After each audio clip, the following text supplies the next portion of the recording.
రాష్ట్రంలో 90% డిసీజెస్ ఏమేమి వస్తున్నాయి?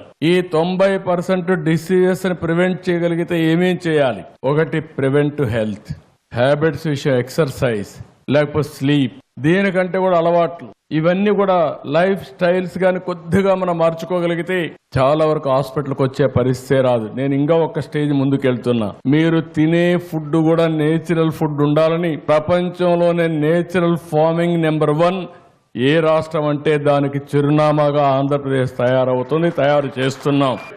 మెడికల్ కాస్ట్ ఎట్ట తగ్గించాలని ఆలోచిస్తున్నాం. ఈరోజు పేద కుటుంబాలన్నీ చితికిపోతున్నాయి.